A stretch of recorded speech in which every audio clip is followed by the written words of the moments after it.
Boa noite, pessoal. A gente está aqui então começando mais uma live do Projeto Boi a Pasto. Eu sou o Leandro Barbeiro, coordenador do projeto, e hoje nós iremos falar sobre o manejo do pastejo na transição das águas para a seca, ok? Vou guardar mais um pouquinho para o pessoal ir entrando na sala de bate-papo, ok?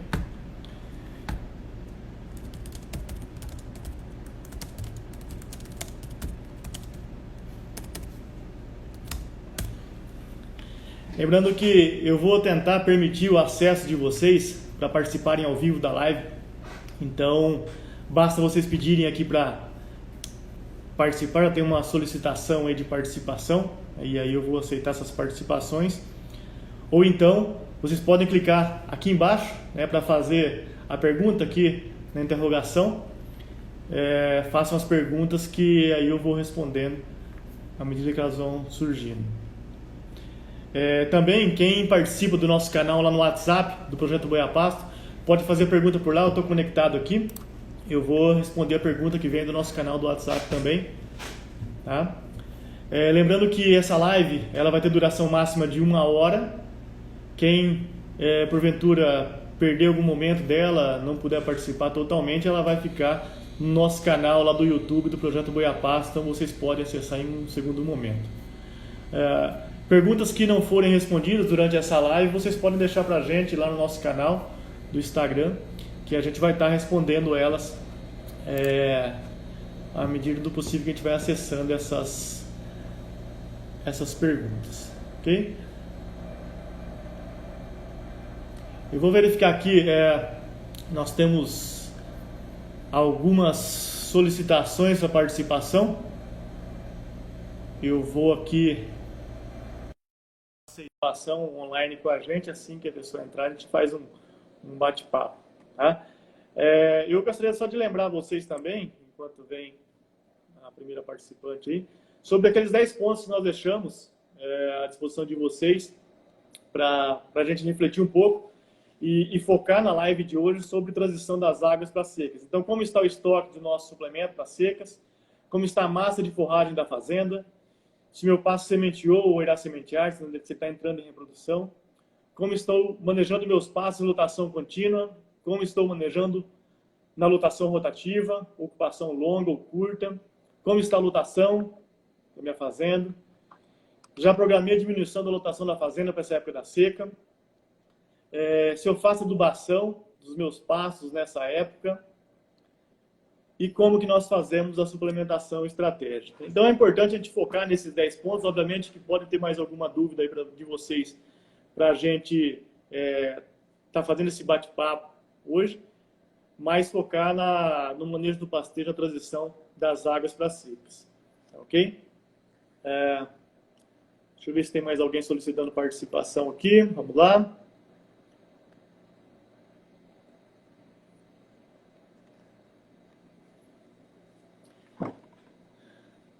Bom, esse manejo do pastejo, né, pessoal, nessa transição, é exatamente essa época que nós estamos passando. Dias mais curtos, então nós temos menos fotoperíodo, menos luz para a planta fazer fotossíntese. Algumas regiões já começam a acessar a chuva, né, então os pastos têm menos água no sistema, menos luz para fazer fotossíntese, então a produtividade desses pastos começa a diminuir. Além disso, a qualidade, o valor nutritivo desses pastos começa a diminuir nessa época também. Então esses são pontos que nós devemos levar em consideração nessa época do ano, tá?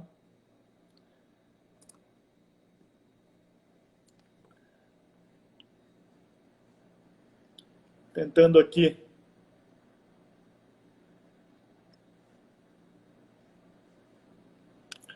aceitar a participação de alguém aqui. Vamos lá. Pedir para vocês, pessoal, para participar da live. Se você quiser participar ao vivo, vai aí embaixo e solicita participação, tá ok? E aí vocês fazem a pergunta aqui, a participação. A pergunta ou a sugestão, isso aqui é um bate-papo, tá? Não é uma palestra, é um bate-papo. Então, se vocês quiserem fazer alguma observação, só pedir aí embaixo para participar. Vamos aqui aceitar mais uma participação. Estou tentando aceitar algumas aqui, as pessoas não estão entrando. Às vezes, problema com a internet ou um problema aí. Alguém entrou, já saiu, talvez tenha clicado de forma enganada aí, mas vamos tentando aqui. Vamos ver se a gente aceita mais alguém para participar com a gente aqui.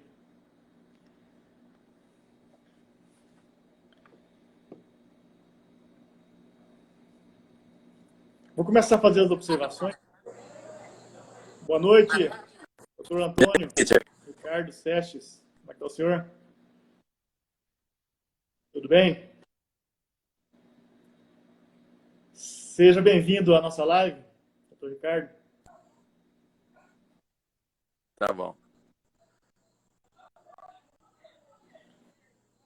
E aí, tudo bem?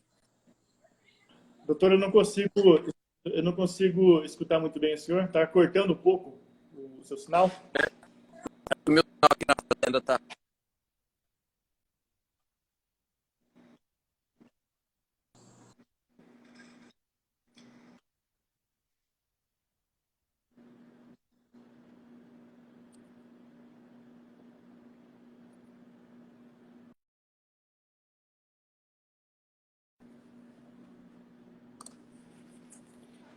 Acho que o participante saiu, então vamos tentar colocar outra pessoa aí.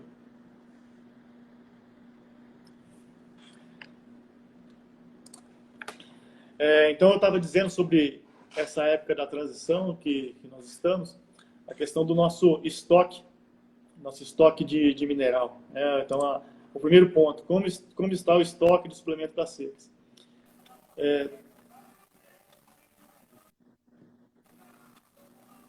Todos vocês sabem, então, que normalmente na época da seca a gente muda a suplementação dos animais.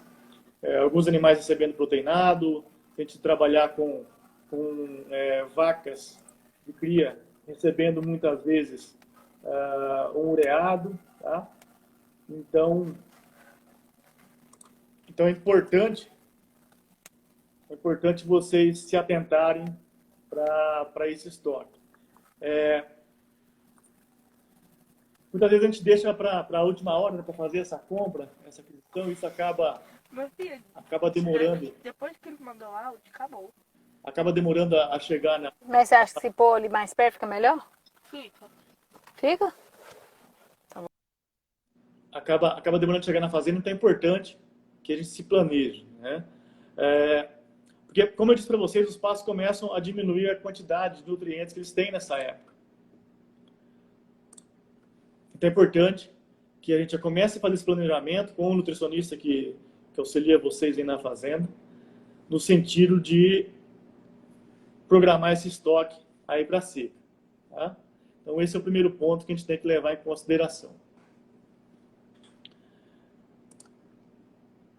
Segundo ponto, como está a massa de forragem da fazenda? Então, a gente deve fazer aí a observação dessa massa de forragem, como que ela está. Normalmente, a grande maioria das fazendas,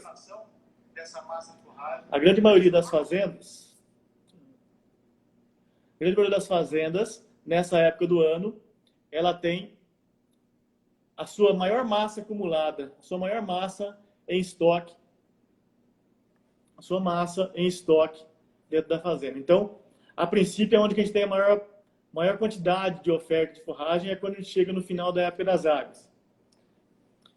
Diante disso, a partir de agora, como os pastos começam a diminuir seu crescimento, a gente já tem que fazer o ajuste de lotação. Né? Aceitando aqui mais um participante. Ô, doutor Leandro, boa noite. É o Celso Sampaio. Eu uso a conta de Instagram da minha mulher. Ótimo. Mas tá valendo. Boa noite. Prazer estar aqui com o senhor. Tá? Sou ouvinte, total. Tá ótimo. O senhor tem alguma pergunta, alguma colocação? Olha, eu uso fosfato reativo, né? Tá. Eu eventualmente, quando não dá tempo de jogar para incorporar, eu uso em cobertura. Certo. E acredito que com sucesso, porque a raiz acaba encontrando esse fosfato. Eu só queria que o senhor me dissesse se está correto usar em cobertura também.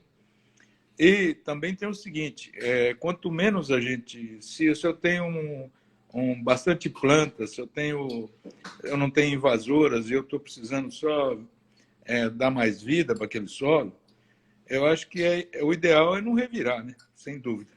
Então, a gente teria que fazer tudo de cobertura. O que está me intrigando, eu já vi na prática, funciona. Não é como incorporar, mas funciona. O que está me intrigando é aquela informação, colocação que o senhor fez na última terça-feira, que é para jogar metade do calcário. Tá. Daí, sei lá, na minha cabeça parece que não vai dar certo. Sei lá. Vamos lá para as três. Obrigado pelas perguntas. Tá? Vamos para a primeira. Fosfato reativo, aplicação do fosfato nas áreas de pastagem nessa época da transição. Eu vou focar exatamente nessa época da transição. Tá? Normalmente, a adubação com fósforo, nós não realizamos... Qualquer adubação que seja, né? De maioria delas, não, eu jogo nas águas. Nós vamos jogar nas águas. Exceto, nessa época, eu vou falar um pouco mais à frente, talvez eu vou até entrar nesse ponto já, que é a adubação com nitrogênio nessa época agora, para aumentar a produção dos pastos na época da seca. Seja na vedação, a gente associa essa adubação a uma vedação do pasto. Tá? Então, a adubação com fósforo, seja fonte reativa ou fonte solúvel, nós não vamos utilizar nessa época. Vamos utilizar lá na frente, lá na transição, aí na transição contrária, na transição das secas para as águas, lá que começa as primeiras chuvas. Então, essa é a indicação. E é em cobertura mesmo, é em superfície, não tem como a gente incorporar esse fósforo no solo. Mas lá tem algumas marcas aí que garantem que vai colocar esse fósforo em suco, mas ele está de forma localizada. Então, de qualquer forma, as raízes têm que ir até esse fósforo e o solo pode reter esse fósforo também. Então, nós não indicamos adubação, né, com fósforo nessa época do ano. Eu vou aproveitar já o gancho aí da adubação e falar sobre nitrogênio. Né? Então, nessa época do ano da transição, em algumas fazendas a gente realiza adubação com nitrogênio. Inclusive, eu estive na fazenda da universidade ontem, em um trabalho que nós estamos fazendo de vedação de pasto, com alguns híbridos de braquiária lá. Nós fizemos a aplicação desse fertilizante no dia 13 de abril agora. Foi na segunda passada. Tá? Então, aplicamos o fertilizante. No dia 14, tivemos uma chuva aí aproximada de 20 milímetros. E a resposta está bem interessante já da regulação desse pasto. Então, é interessante olhar o lado a lado. Assim, a gente vê que o pasto, a coloração é totalmente diferente nessa época do ano. Então, para a vedação desse pasto, nós fizemos essa aplicação desse fertilizante. E aí vem a fonte, né? E aí, que fonte de fertilizante que eu utilizo nitrogenado nessa época do ano? Utilizo ureia, nitrato de amônio, sulfato de amônio? Preferencialmente essas fontes que não tenham perdas por volatilização, por exemplo, a ureia. Então, a gente não indica utilizar nessa época do ano a ureia para essa adubação. Então, nós recomendamos sulfato de amônio. No caso nosso da fazenda, da universidade, utilizamos sulfato de amônio. E o resultado está bem interessante. A gente vai quantificar, obviamente, essa produção desse pasto, o desempenho animal, isso que vai ser o nosso projeto. Então, nesse momento, somente adubação com nitrogênio. Aí vem a questão das plantas invasoras, né, que o senhor mencionou. As plantas invasoras, tem as plantas invasoras lá na minha área. Como que eu faço para controlá-las? O controle de planta invasora, na época da transição, normalmente nós não fazemos também. Veja, controle de planta infestante com herbicida de contato foliar, nós fazemos normalmente no início da época das águas, quando essas plantas estão com folhas jovens, quando elas são mais suscetíveis ao efeito desse herbicida. Nessa época do ano, a gente não recomenda a aplicação de herbicida via foliar. Porque a planta ela já começa a estar em estresse, né? Ela começa a ter fotoperíodo mais curto, fotossíntese desacelerada, pouca água no solo, algumas situações, ela vai absorver menos esse produto. Exceto em situações onde que a gente faz o controle no toco. Ou no toco ou no tronco, que seja. Aquelas situações onde que a gente vai lá, roça a planta infestante e vem e aplica o herbicida no toco. Então, isso pode ser feito em qualquer época do ano. Tá? Acho que o senhor mencionou sobre as plantas invasoras, sobre revolver o solo, é isso? Não, eu mencionei as plantas invasoras porque existem duas formas de jogar o fósforo em cobertura, ou de melhorar o solo. Uma, quando eu tenho bastante capim, tá? O solo tá forrado de capim, ou no linguajar mais agronômico, stand de plantas, é favorável. Tá? E eu não tenho invasoras, porque senão eu vou adubar a invasora. Isso a gente combate nas águas, realmente passa. É isso. Agora, existe a adubação de manutenção, né, que a gente realiza uma análise aí eventual com o passar dos anos. E tem aquele caso em que, quando o período das águas é curto, não dá tempo de fazer todos os procedimentos. Então, a gente faz a calagem no tempo certo, a gessagem no tempo certo e deixa para adubar depois. Aí eu tenho certeza que funciona. E às vezes não dá também, pelo tanto de área que a gente quer fazer, pretende fazer, para fazer a calagem e a gessagem. Então, faço de cobertura, mas daí eu jogo no outro ano o fósforo. Tem dado certo. Tá? Eu tenho prolongado a vida de pastos, a pastagem floresce, perfila, tem dado certo. Agora, aquela questão de jogar só a metade do calcário ainda é uma interrogação para mim. Bom, vamos lá para essa questão do calcário. Calcário, eu vou focar no calcário agora, na época da transição. Né? Posso aplicar calcário agora? Posso. Calcário, eu posso aplicar ele em qualquer época do ano. Tá? Sim. Só que nós devemos entender que o calcário, para ele ter reação com o solo, ele precisa de água.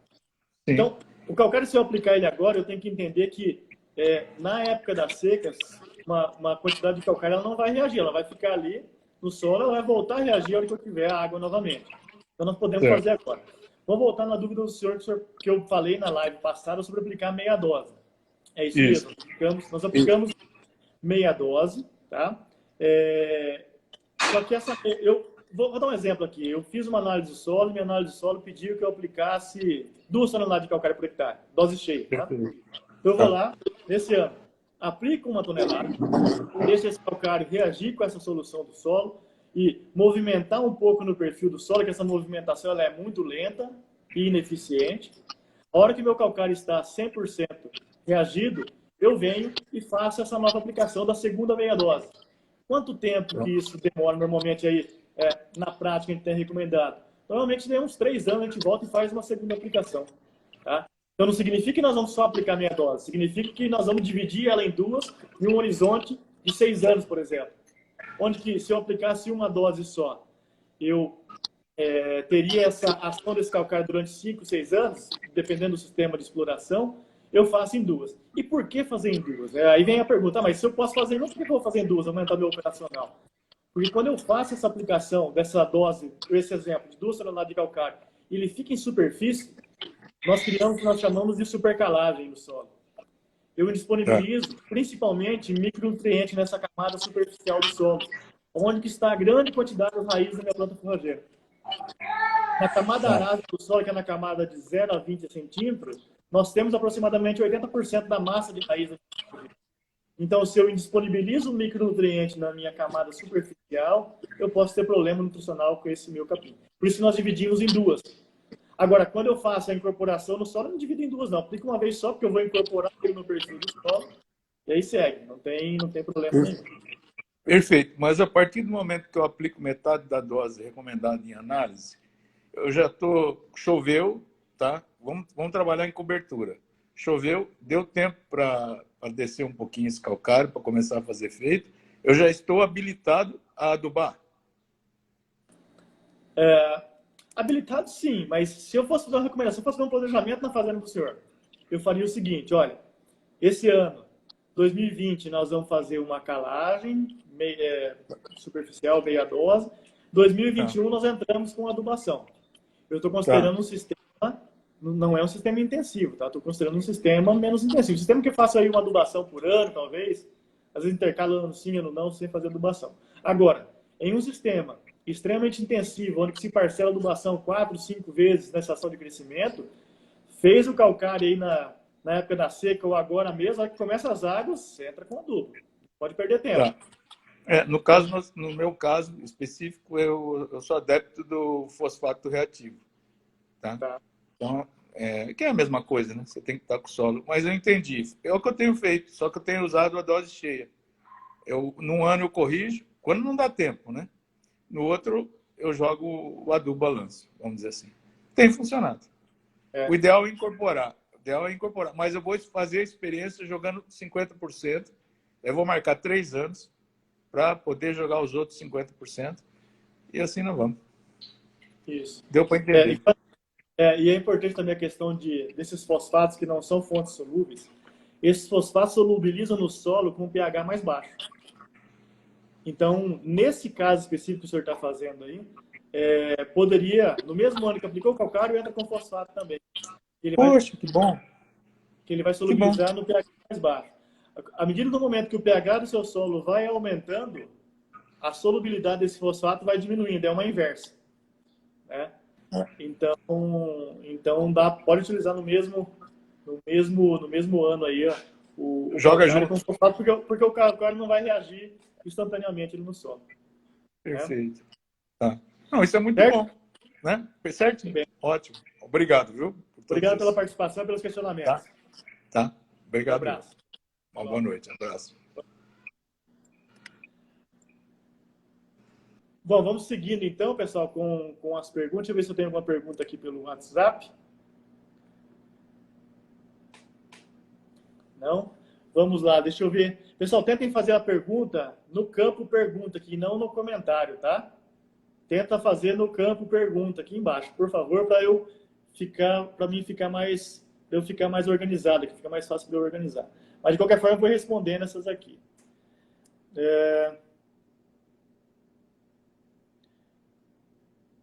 Vamos lá, pergunta do Davi, estudante de zootecnia aqui da Universidade Federal de Uberlândia. Professor, o senhor disse para aplicar nessa época fonte nitrogenada que não se perca por volatilização. Em uma situação hipotética, a ureia estiver mais barato, o solo está úmido, ou tem previsão de chuva para mais 2 dias, não compensaria o uso dela? Sim, se tiver a previsão de chuva, se você... certeza, é difícil a gente ter certeza que vai chover, né? Mas se você tem previsão de chuva, ou se está chovendo, se você conseguir fazer essa aplicação debaixo de chuva, é excelente. Tá? E com relação às fontes de nitrogênio, Davi, a ureia, na grande maioria das vezes, em quase 100% dos casos, ela tem o ponto do nitrogênio muito mais barato que o sulfato de amônio e o nitrato de amônio. Tá? Então, por isso que ela é a fonte de nitrogênio mais utilizada. O problema da ureia são as perdas por volatilização. Então, se você tem uma situação de grandes chances de chuva, vale a pena sim o uso da ureia. No nosso caso, como nós aplicamos já no dia 13 de abril, onde que as chuvas estão diminuindo muito aqui em Uberlândia, então é muito arriscado utilizar ureia. Nós acompanhamos sim as previsões de chuva e as previsões se confirmaram. Né? No dia seguinte da aplicação, a gente teve uma chuva. Então, a gente teve um bom resultado.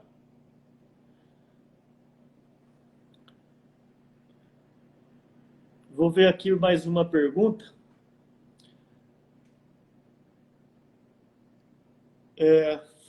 Pergunta do Thales: fosfato reativo natural, qual a quantidade média é utilizada na formação da pastagem? Thales, qualquer tipo de fertilizante que a gente vai utilizar tanto na formação quanto na manutenção do pasto, vai ser com base na análise do solo que nós temos e no nosso potencial produtivo que eu espero daquele meu pasto. Tá? Mas eu vou falar um pouco sobre fosfato reativo na formação, que eu mencionei isso na nossa primeira live. Eu, enquanto técnico, Leandro, eu não recomendo o uso do fosfato reativo na formação. Tá? O fosfato reativo eu acho interessante ele na manutenção do pasto, por ele ser de liberação mais lenta. Porque eu quero um fósforo de liberação instantânea para o meu pasto. A fase da formação do meu pasto é uma das fases mais críticas do meu sistema. Onde que eu tenho que ter um sistema ali, onde que a minha semente ela germine rapidamente, ela rompa a camada do solo, começa a perfilhar e começa a competir com as plantas que estão ao seu redor. Com as plantas infestantes, principalmente. Então, o fosfato reativo seria no sentido de liberação lenta para frente. Eu posso até utilizar as duas fontes, a fonte solúvel e a fonte reativa, a fonte solúvel sendo prontamente disponível para esse início, e a fonte reativa de liberação mais lenta durante os demais meses ou os demais anos. Tá? Mas não tem recomendado a utilização do fosfato reativo na formação do pasto. Vou pegar aqui, alguém mais está solicitando participação, tentar ver se eu consigo aceitar. Não deu, mas tudo bem. Vamos para mais uma pergunta aqui.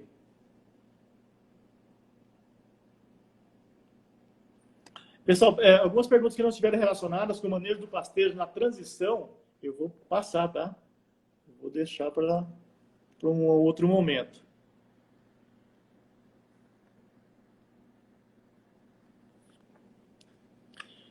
Pergunta da doutora Lucila. Algum resultado com fonte de ureia protegida? Sim.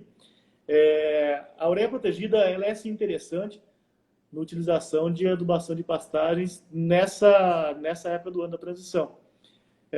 Então, nós mencionamos o uso do sulfato de amônio, o uso do nitrato, mas também tem trabalhos do uso da ureia protegida nessa fase.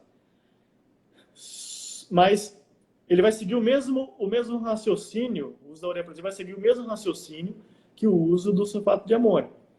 Esse nitrogênio vai ficar disponível no solo até aguardar uma chuva. Agora, se nós aplicamos, se eu atraso demais essa aplicação, como no meu caso, eu fiz isso, eu atrasei um pouco a minha aplicação. Vim aplicar dia 13 de abril. Se eu atraso e não tem mais chuva, qualquer uma das fontes que seja, a gente vai ter perda. Então, a ureia protegida ela é também recomendada nessa fase. Aí aqui tem que fazer conta. Quanto que custa o ponto do nitrogênio da ureia protegida e quanto que custa o ponto do nitrogênio do sulfato de amônio, por exemplo. A vantagem do sulfato de amônio em relação à ureia protegida é o que ele traz de enxofre, tá? Que é um nutriente que é interessante também para as gramíneas forrageiras. Então, a gente tem que fazer conta de qual dessas fontes aí vai ser mais barata nessa época. Mas o que a gente tem de resultado, estou pensando no nitrogênio, tá? A eficácia da ureia protegida com o sulfato de amônio tem sido semelhante.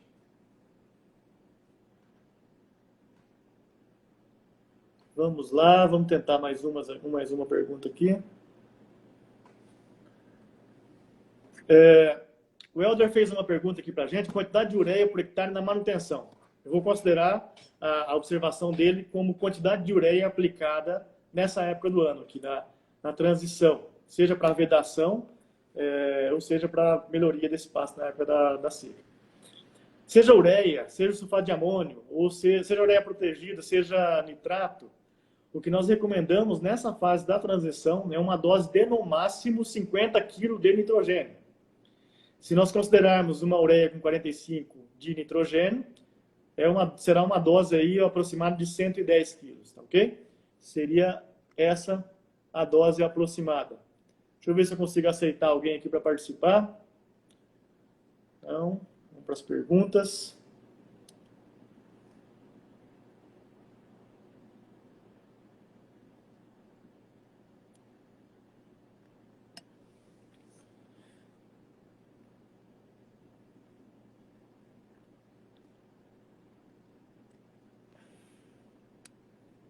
Deixa eu ver aqui.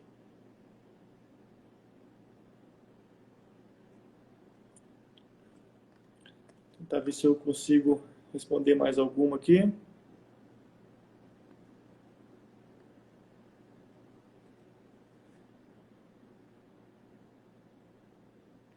Pergunta aqui da Produza Consultoria.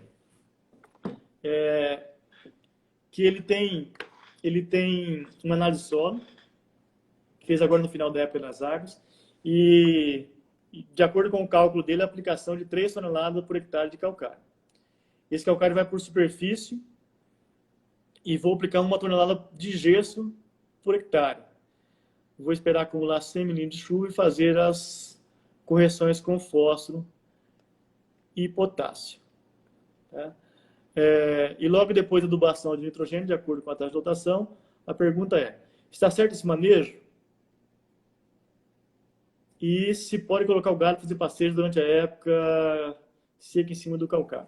Bom, vamos pensar aí no calcário, uso de calcário e gesso. Né? Como eu disse para vocês, a aplicação do calcário ela pode ser feita em qualquer época do ano. E do gesso também pode ser feita em qualquer época do ano. Mas a ação do calcário ela vai acontecer quando a gente tem água. E a ação do gesso e a movimentação do gesso também vai acontecer quando a gente tem água. Então, a sua aplicação de calcário agora ela pode ser realizada. se for em cobertura, como eu estou imaginando aqui, pode ser realizado. Pode fazer essa aplicação desse calcário com a água que a gente tem no solo ainda, na época da seca, não sei qual que é a sua região, mas eu creio que eu estou imaginando aí centro-oeste, uma região que está cortando as chuvas agora. A gente pode fazer essa meia dose de calcário agora. Eu faria esse gesso lá no início das águas, para um pouco desse calcário reagir com o solo agora, e lá na frente eu entro e aplico o gesso. Aplico o gesso, deixo esse gesso movimentar um pouco no solo. Imagina a aplicação de gesso nas primeiras chuvas. Deixo o gesso movimentar um pouco no solo. Aproximadamente após uns 2 meses, 45 dias, 2 meses após a aplicação do gesso, eu entraria com o fósforo, com o nitrogênio aqui, tá? Eu entraria com esse nitrogênio. Agora, se o seu sistema é um sistema muito intensivo e há necessidade do uso desse nitrogênio logo no início das águas, você já entra com o gesso e na sequência o nitrogênio.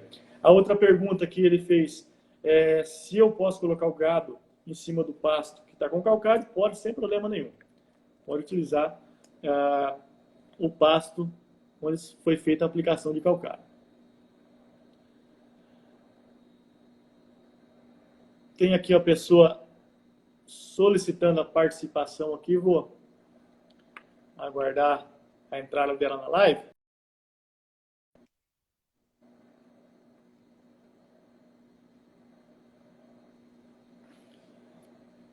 E vou começar a traçar o raciocínio aqui sobre...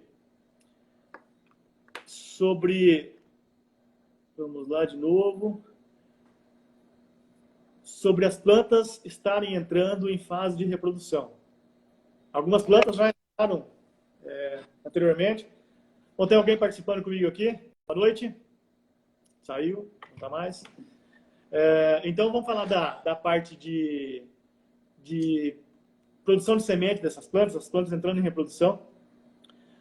É natural da planta forrageira, seja do gênero pânico, do gênero braquiária, que ela entre em reprodução em algum momento da fase da vida dela. E isso acontece quando ela percebe que o dia começa a encurtar o período, o fotoperíodo está menor, temperatura começa a diminuir e a água começa a diminuir. Por que a planta faz isso? É o ciclo da vida, né? Ela está entrando em reprodução porque ela sabe, entre aspas, tá? Que vai entrar na seca e ela vai morrer, então ela tem que deixar semente. E para o manejo do pasteiro isso é péssimo, porque a planta perde qualidade. Então, nós temos que, de alguma forma, resolver esse problema. Como fazer isso, né? Aí eu coloquei aqui no ponto número 13, meu pasto sementeou ou vai sementear.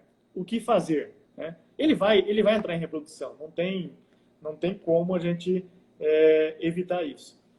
Normalmente o que nós fazemos nesses pastos é tentar, de alguma forma, aumentar a lutação desse pasto no momento que ele entra em reprodução.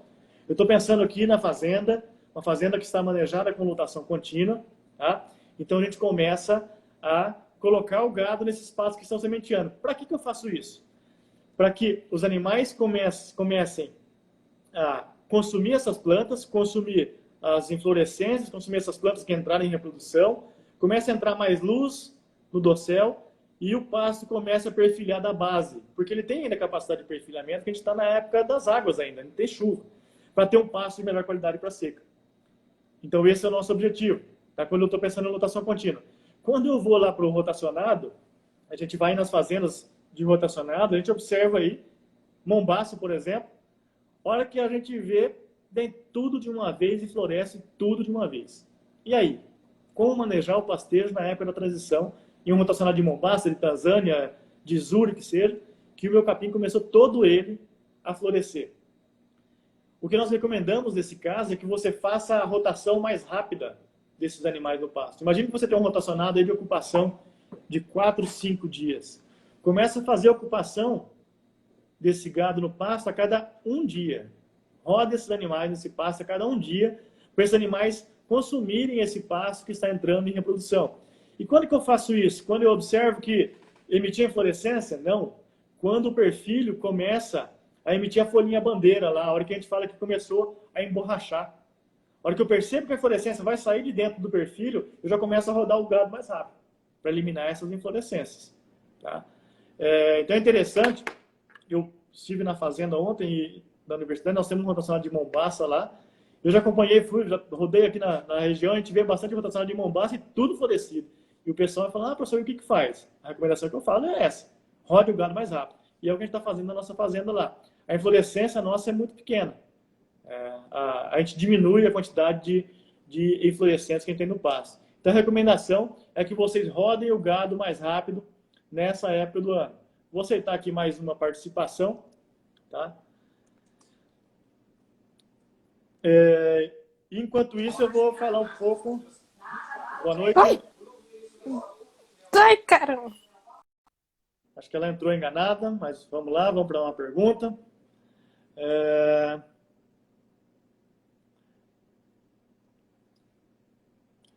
Vamos lá. Para vacas parideiras na época da seca, tendo uma palhada de milho, vale a pena dar proteinado ou deve ser proteinado ou sal mineral? Depende da sua palhada. Né? Existem palhadas e palhadas, né? Tem palhada aí, eu já vi palhada de milho junto com daquela que a gente considera como palhada, onde que a gente vai lá e faz a coleta da massa de forragem. Eu tenho uma massa de forragem com 9, 10% de proteína, que muita gente não consegue isso na época das águas. Esse tipo de pasto, a gente pode entrar com uma suplementação até energética, eu posso entrar até com milho nela. Tá? Agora, se eu tenho uma palhada lá, que ela tem uma baixa ingestão de matéria seca por essas vacas, as vacas de cria, onde que o valor nutritivo dessa palhada é baixo, baixa proteína, aí eu tenho que entrar com nitrogênio, possivelmente até nitrogênio não proteico, com base em ureia. Então, o sal ureado já melhoraria o resultado dessa palhada e um proteinado muito mais. Agora, a conta que eu tenho que fazer é o seguinte: quanto que vai me custar a diária dessa minha vaca nessa palhada consumindo o proteinado e quanto que vai custar a diária consumindo o ureado? E qual o benefício esperado dessa vaca? A minha vaca merece receber proteinado? Ou a minha vaca precisa receber proteinado? Que tipo de vaca que precisa receber proteinado? É uma vaca que está mais sentida, uma vaca primípara, uma novilha que eu quero acelerar ela para entrar na estação de monta no início das águas. Eu estou considerando aí que esse será o gado que tem na palhada. Então, a resposta é: depende. Depende do seu objetivo, depende do animal que você tem nessa palhada, mas as duas situações nós podemos utilizar com excelentes resultados. Deixa eu ver aqui. Aceitar mais uma participação aqui.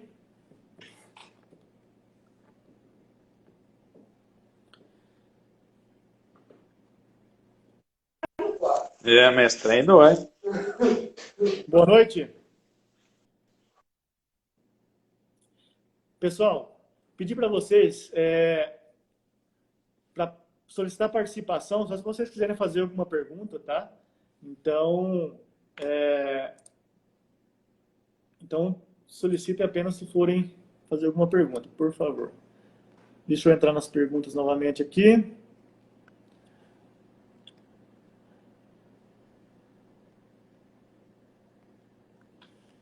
Pergunta do Newton: em uma área de pastagem recém-formada, com adubação e correção do solo, é viável? Bom, eu vou imaginar que ele está perguntando se é viável a adubação nitrogenada, né? Sim, é viável. Se eu considerar que essa pastagem foi formada lá em novembro, dezembro, e os animais já vieram consumindo ela, esse pasto já estabeleceu a hierarquia de população ali, eu já tenho a densidade de perfis adequada, eu posso sim fazer a adubação para vedação desse pasto para utilização na época da seca. Então é possível sim. É viável sim.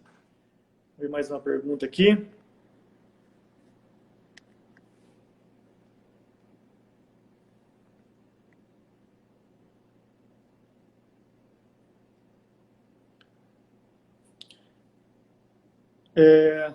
Não sei se seria a sequência da pergunta do Newton Júnior, mas aqui está: entrar com uma boiada em torno de 70 dias para evitar sementear, quebrar a dominância apical. É isso mesmo.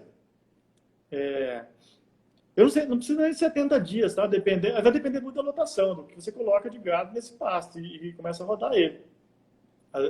Não seria nem interessante 70 dias. Se você conseguir fazer isso uns 30 dias, na hora que começa lá atrás começou a querer sementear, para você baixar esse pasto, entrar a luz e ele conseguir rebotar novamente. Tá? Então, não precisa de 70 dias não, tá, Nilton?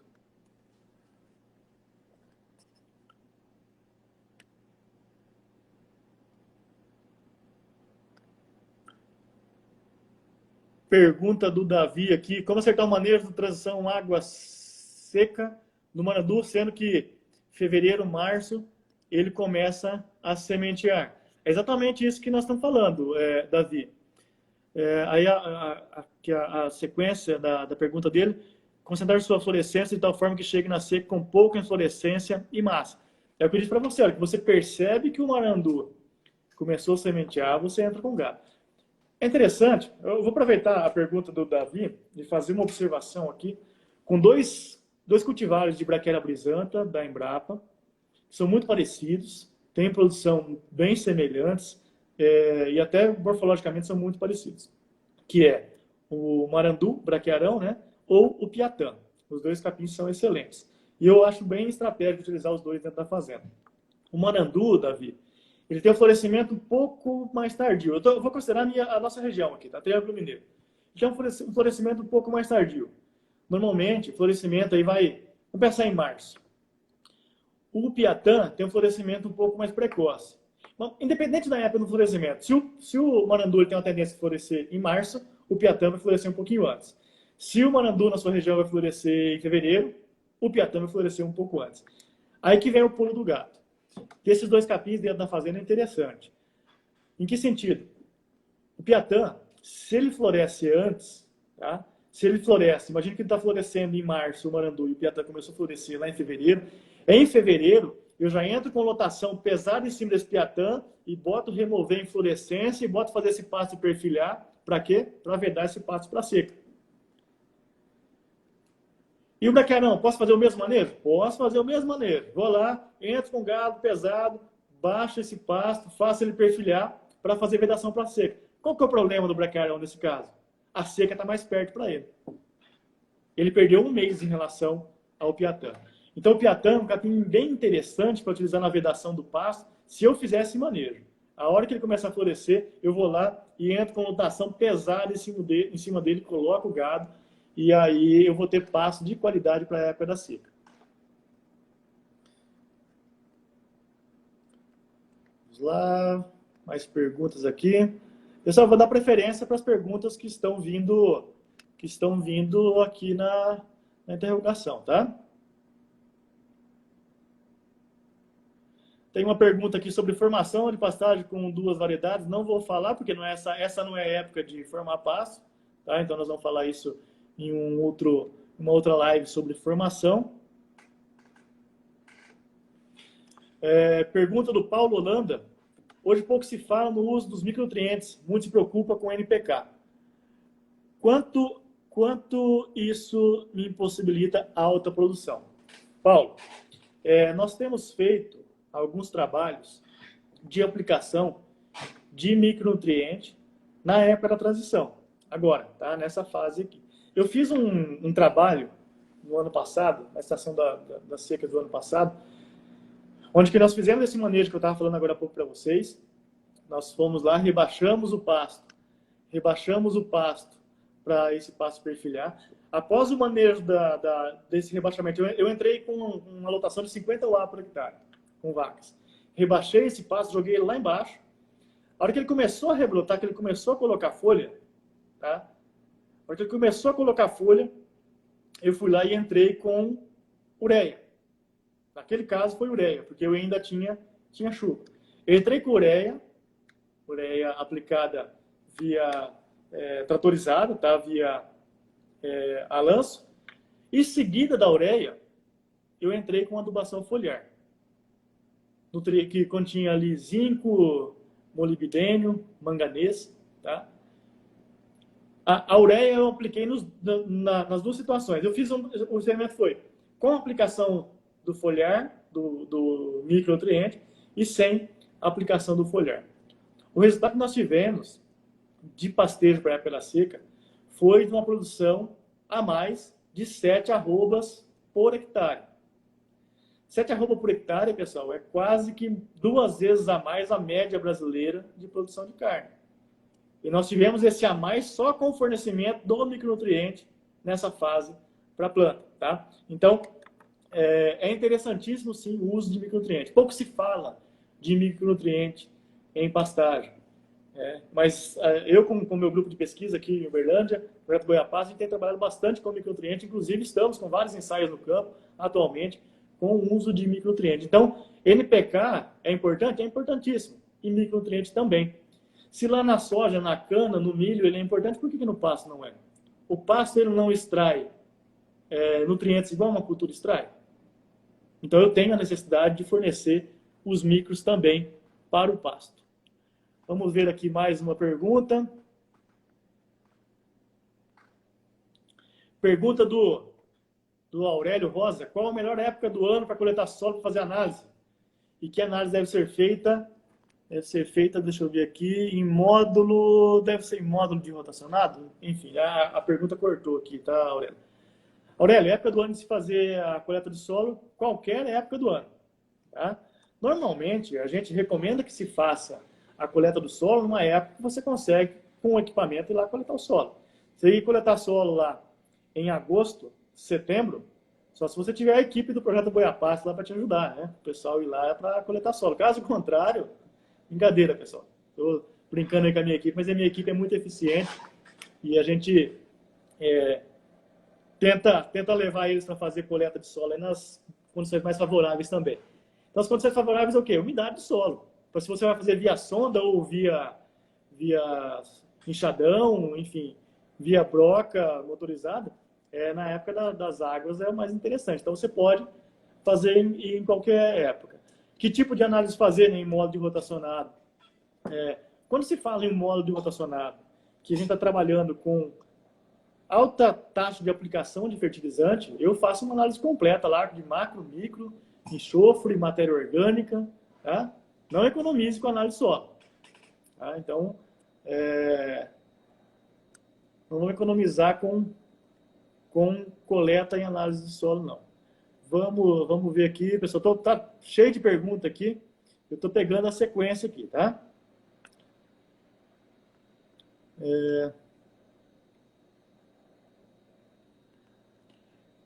Interessante a pergunta aqui do Fernando. Professor, ainda sobre inflorescência, o ideal é que a planta floresça baixa? O ideal seria, mas normalmente isso não vai acontecer. Porque ela vai florescer nessa época do ano que nós estamos agora, né? De março para frente. E de março para frente, teoricamente, que eu comentei lá no começo da nossa conversa, de março para frente é onde quem tem mais massa na fazenda, né? Então o pasto está mais alto. Mas se você conseguir manejar seu pasto para que ele floresça abaixo, isso seria interessante.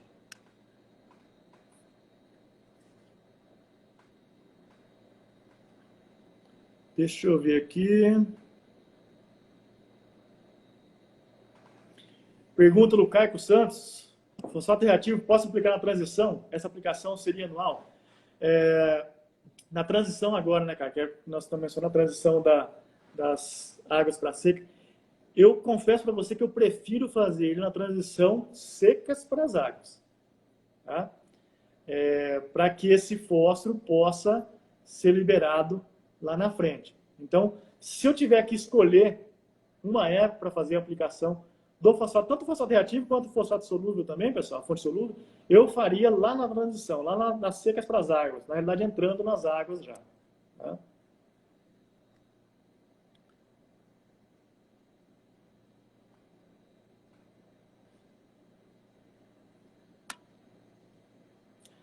Pergunta do Fausto aqui, quais principais herbicidas se usam para controlar plantas daninhas em pastagem? Fausto, eu vou deixar essa pergunta para os próximos capítulos. A gente vai ter uma live somente sobre o uso de herbicida em pastagem. Tá?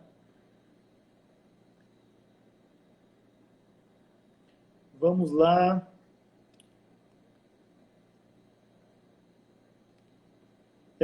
Pergunta do Antônio, do Dr. Ricardo, que começou a participar com a gente aqui na live, ao vivo. Se tem algum aparelho para medir matéria seca continuamente. Eu estou imaginando que seria fazer a avaliação do pasto continuamente. Doutor Ricardo, ainda não. Tá? Existem alguns trabalhos em desenvolvimento, onde que a gente tem criado algumas metodologias aí para avaliação de massa de forma remota no pasto, mas comercialmente ainda não existe nada nesse sentido. Tá?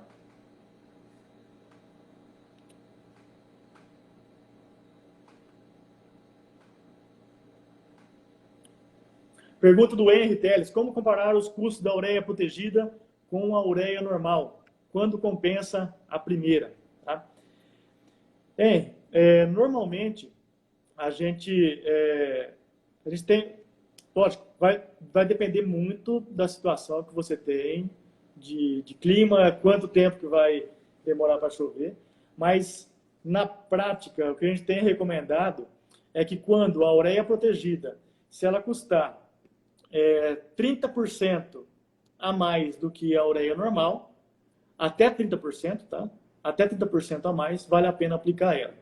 Tá? Então, por exemplo, aqui, fazer uma matemática simples aqui, se a minha ureia se custasse R$1.000, a minha protegida poderia custar até 1.300. O que ela passa disso é interessante.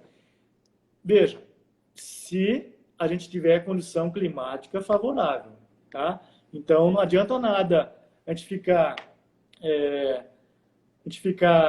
com a ureia comum, a ureia normal, se não tem chuva. Essas chuvas ficam aí a cada 15, 20 dias aí, acontecendo dentro da fazenda. Vamos ver mais uma aqui. Fala um pouco sobre o capim andropólogo, como é seu manejo na época das águas na seca. Ninguém tinha falado sobre andropólogo ainda, gente. Eu adoro andropólogo, acho interessante demais. Eu tenho um contato de um pecuarista lá da região de Porangatu. Eu vou ver se eu até pego o contato dele, depois de solicitar para ele uns vídeos que ele me mandou do pessoal fazendo silagem de andropólogo.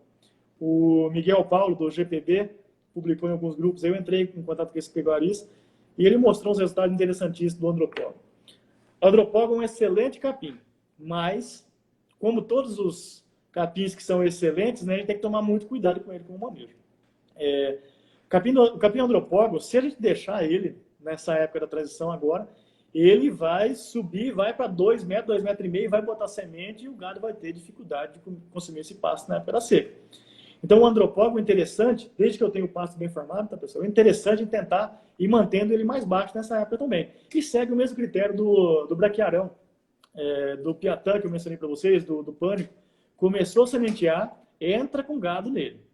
Mas o andropólogo é difícil de segurar. Aí ele sobe, ele vai subir, esse gado vai consumir esse andropólogo na época da seca, as folhas, e vai ficar os talos. Dependendo da situação, é importante a gente entrar com roçadeira lá na transição das secas para as águas, mas isso aí fica para a próxima live, uma das próximas lives que vai ser a transição das secas para as águas. Deixa eu ver aqui se tem mais alguma pergunta para a gente.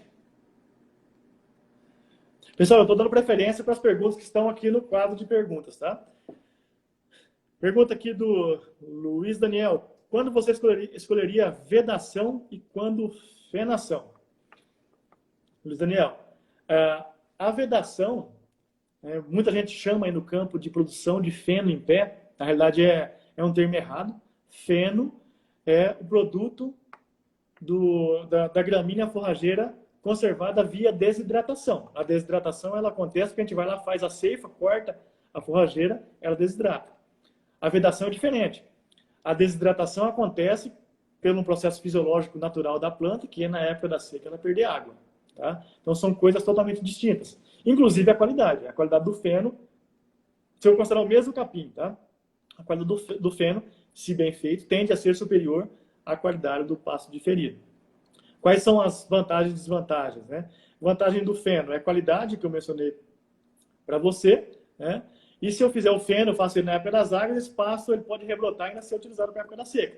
Desvantagem, equipamentos. Você precisa aí de uma série de equipamentos, uma ceifadeira, um enlerador, uma enfardadeira para fazer esse feno. E depois, lá na frente, você tem que fornecer isso, seja no coxo ou seja em uma estrutura para os animais. Então, o operacional é muito maior. Vedação. eu tenho um valor nutritivo menor, mas muitas vezes a vedação não me custa nada, o custo é zero, se eu não fizer adubação, por exemplo, tá? Então, tem as vantagens e desvantagens de cada um. Perguntaram mais alguma coisa sobre passo de ferida, a gente vai ter uma live só de passo de ferida, tá, pessoal? Vamos lá. Pergunta do Helder aqui, cama de frango com cal na adubação do pasto é viável? Helder, confesso para você que eu nunca trabalhei, nunca vi pesquisa, tá? De cama de frango com cal na adubação de pastagem. Eu gosto da cama de frango. Na verdade, todo quanto a esterco orgânico, eu acho interessante. O que vocês devem levar em consideração é o custo disso posto na verdade não posto na fazenda, o custo disso aplicado. Normalmente os fertilizantes orgânicos a gente gasta 10, 15 vezes mais do que os minerais, tá? Então a gente tem que fazer essa conta, ok? Pessoal, a live está terminando aqui, tá? Lembrando para vocês que a gente vai travar aqui numa hora, que é o tempo que o Instagram permite. Depois vocês podem mandar perguntas aí diretamente para a gente que a gente vai estar respondendo. Vamos lá para mais pergunta. Deixa eu ver mais alguma aqui. Pergunta do Ricardo, novidade de controle de percevejo de castanho? Ainda não, Ricardo. A gente está procurando algumas parcerias para desenvolver pesquisa. Pergunta do Gil, do Fábio Teles.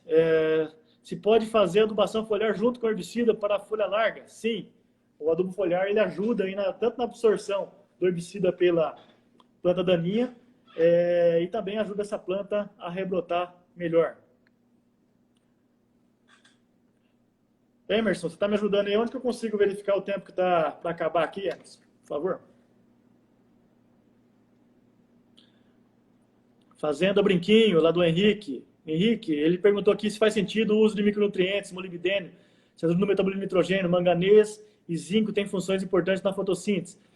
O que a gente mais tem observado, Henrique, em trabalhos com adubação foliar, é o componente zinco, tá?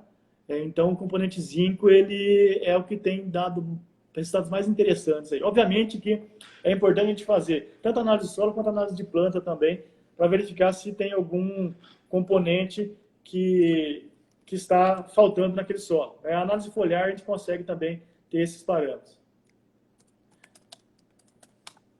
Vamos ver mais alguma pergunta aqui. Observação do Rodrigo Scarabel aqui, parceiro nosso aqui. Micronutrientes usamos e acontecem respostas muito boas. Inclusive o Rodrigo utilizou o micronutriente lá nos campos de fenação dele. Lá tiveram resultados bem interessantes. Uma pergunta interessante aqui, do Fabiano. Mombaça, quando ele está dando semente, posso jogar ureia? Não, não joga não. Se você jogar, é que você faz ele dar semente. Tá? Exceto se a sua lotação é muito alta, você consegue controlar essa semente. Porque a hora que você joga o nitrogênio, você acelera a planta, aí que você faz ela botar mais semente. Tá? Então a gente tem que tomar cuidado com isso. Ok?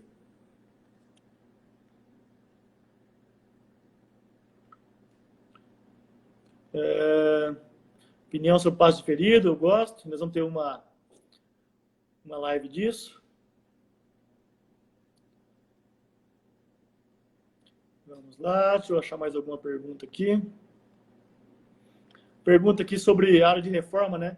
Qual o período necessário para preciso aguardar para entrar com gado? Se eu considerar essa época do ano agora, eu posso entrar com gado já, e gado leve, tá? Então, isso que a gente tem recomendado. Pessoal, estamos nos últimos 20 segundos aí, gostaria de agradecer aí a participação de todo mundo, tá? Quem as perguntas não foram respondidas, mandem para a gente, por favor, que a gente vai estar olhando e estar respondendo aí. E na terça-feira que vem a gente vai ter mais uma live, eu passo a programação. Um grande abraço a todos, boa noite.